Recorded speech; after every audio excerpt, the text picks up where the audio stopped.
major tsunami has struck northeastern Japan, sending a 4-meter wall of water inland, which is currently causing widespread devastation. Now, the tsunami that is currently underway in the northeast of the country was caused by an 8.9 magnitude earthquake, and that struck 130 kilometers off the Pacific coast.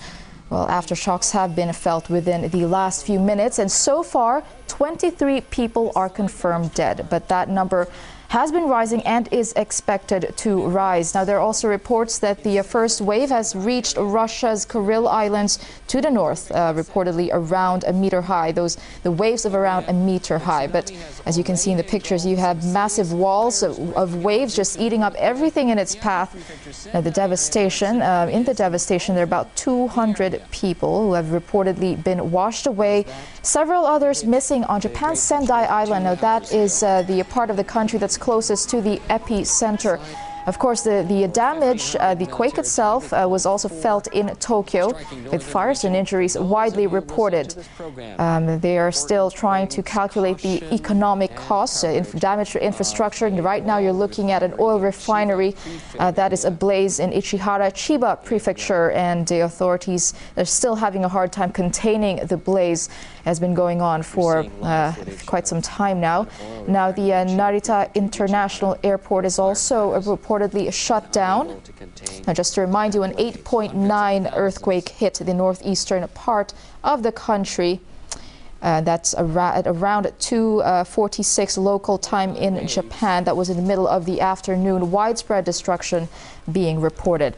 Now, the Russian president has been giving his reaction to the tragedy. Dmitry Medvedev is pledging support for Japan, saying that Moscow and Tokyo can work together to combat this natural disaster.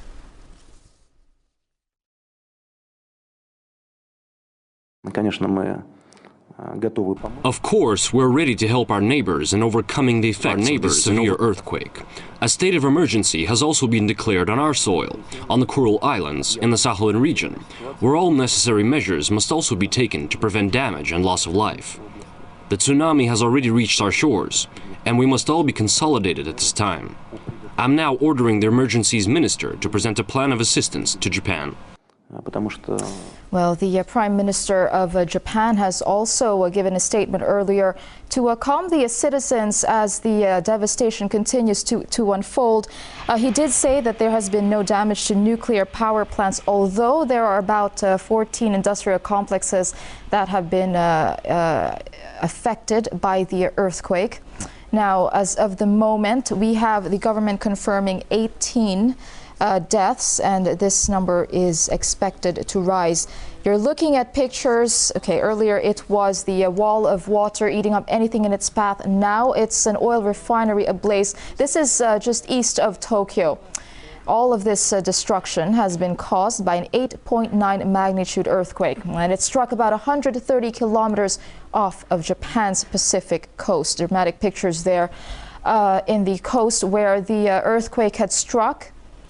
There has been a tsunami warning for all territories on the Pacific Rim, reaching all the way to Hawaii, even as far as Colombia and Peru, according to the Pacific Tsunami Warning Center. Well, the wave has also reached Russia's Kuril Islands to the north, reportedly around a meter high. But in Japan, you have a 4-meter high wave sweeping into the Miyagi prefecture. We have been looking throughout the day at dramatic pictures of water engulfing cars, buildings, and ships. Now, about 200 people have reportedly been washed away, several others missing on Japan's Sendai Island. That is a part on the coastal area that is closest to the epicenter. Well, there are currently about 50 fires along the coastline, about 4 million homes without power. Prime Minister Naoto Kan has been organizing an emergency response team to tackle the disaster. According to their reports, they're having a bit of difficulty going to the quake-hit areas because of the devastation. Communication is crippled. The international airport is currently closed. Again, we heard a statement from Russia's President Dmitry Medvedev. He reiterated that they will help each other to deal with the catastrophe.